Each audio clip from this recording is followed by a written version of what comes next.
Hi ಎಲ್ಲ ವಿದ್ಯಾರ್ಥಿಗಳಿಗೆ educate Karnataka ಚಾನಲ್ಗೆ ಸ್ವಾಗತ. KEA ಕಡೆಯಿಂದ ಬಂದಿರುವಂತಹ ಎರಡು ಇಂಪಾರ್ಟೆಂಟ್ ಅಪ್ಡೇಟ್ ಅನ್ನ ಈ ವಿಡಿಯೋದಲ್ಲಿ ತಿಳಿದುಕೊಳ್ತಾ ಇದ್ದೀವಿ. ಮೊದಲನೇದಾಗಿ ಈಗ ಕ್ಲಾಸ್ ಎ ಮತ್ತು ಕ್ಲಾಸ್ ವೈ ವಿದ್ಯಾರ್ಥಿಗಳಾಗಿರುವಂತಹ ಅದೇ ರೀತಿ ನೀಟ್ಗೆ ಹೊಸದಾಗಿ ಈಗ ಏನು ಅವಕಾಶ ಕೊಟ್ಟಿದ್ರು ಅದಕ್ಕೆ ರಿಜಿಸ್ಟ್ರೇಷನ್ ಮಾಡಿದಂತಹ ವಿದ್ಯಾರ್ಥಿಗಳಿಗೆ ಡಾಕ್ಯುಮೆಂಟ್ ವೆರಿಫಿಕೇಶನ್ ಸ್ಲಿಪ್ ಅನ್ನ ಡೌನ್ಲೋಡ್ ಮಾಡ್ಕೊಳ್ಳೋದಕ್ಕೆ ಅವಕಾಶವನ್ನ ಕೊಟ್ಟಿದ್ದಾರೆ. ಹಾಗೆ ಲಿಂಕ್ ಅನ್ನ ಕೆದವರ ವೆಬ್ಸೈಟ್ ಅಲ್ಲಿ ಪ್ರೊವೈಡ್ ಮಾಡಿದ್ದಾರೆ. ಅದರ ಮೂಲಕ ವಿದ್ಯಾರ್ಥಿಗಳು ಅಂದ್ರೆ ಹೊಸದಾಗಿ ರಿಜಿಸ್ಟ್ರೇಷನ್ ಮಾಡಿರುವಂತಹ ಕ್ಲಾಸ್ ಎ ಮತ್ತು ಕ್ಲಾಸ್ ವೈ ವಿದ್ಯಾರ್ಥಿಗಳು ಡಾಕ್ಯುಮೆಂಟ್ ವೆರಿಫಿಕೇಶನ್ ಸ್ಲಿಪ್ ಅನ್ನ ಡೌನ್ಲೋಡ್ ಮಾಡ್ಕೊಳ್ಬಹುದು.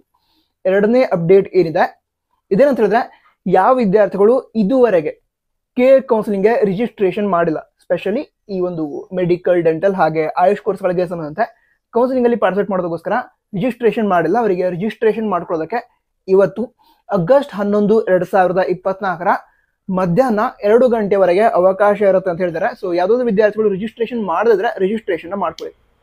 ನಂತರ ತುಂಬಾ ವಿದ್ಯಾರ್ಥಿಗಳು ಈ ಮಾಕ್ ಅಲಾಟ್ಮೆಂಟ್ ರಿಸಲ್ಟ್ ಏನ್ ಬಂತು ನಿನ್ನೆ, ಅದರ ಕಟ್ ಆಫ್ ಯಾವಾಗ ಬರುತ್ತೆ ಅಂತ ಕೇಳ್ತಾ ಇದ್ರು. ನಮ್ಮ ಕೆದವರು ಮಾಕ್ ಅಲಾಟ್ಮೆಂಟ್ ಕಟ್ ಆಫ್ ಅನ್ನ ಕೊಡ್ತೀವಿ ಅಂತ ಹೇಳಿದ್ದಾರೆ. ಬಟ್ ಅದು ಮೊದಲನೇ ಮಾಕ್ ಅಲಾಟ್ಮೆಂಟ್ಗ ಅಥವಾ ಎರಡನೇ ಮಾಕ್ ಅಲಾಟ್ಮೆಂಟ್ಗ ಅಂತ ಕ್ಲಿಯರ್ ಆಗಿ ಹೇಳಿಲ್ಲ. ಎರಡಕ್ಕೂ ಕೊಟ್ರೆ ಒಳ್ಳೇದು.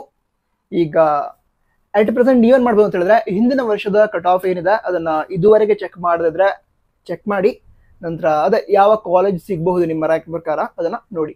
ಈಗ ಮಾಕ್ ಅಲಾಟ್ಮೆಂಟ್ ನ ಕಟ್ ಆಫ್ ಅನ್ನ ರಿಲೀಸ್ ಮಾಡಿದ್ರೆ ಅದನ್ನ ಹೇಳ್ತೀವಿ. ರಿಲೀಸ್ ಮಾಡಿದ್ರೆ ತುಂಬಾ ಒಳ್ಳೇದು, ಯಾಕಂದ್ರೆ ವಿದ್ಯಾರ್ಥಿಗಳಿಗೆ ತುಂಬಾ ಹೆಲ್ಪ್ ಆಗುತ್ತೆ.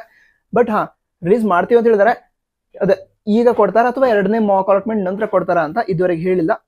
ಅಕಸ್ಮಾತ್ ಅಪ್ಡೇಟ್ ಬಂದ್ರೆ ಹೇಳ್ತೀನಿ. ಬೇರೆ ಡೌಟ್ಸ್ ಇದ್ರೆ ಕಮೆಂಟ್ ಬಾಕ್ಸ್ ತಿಳಿಸಿ. All the best. Jai Hind. Vande Mataram.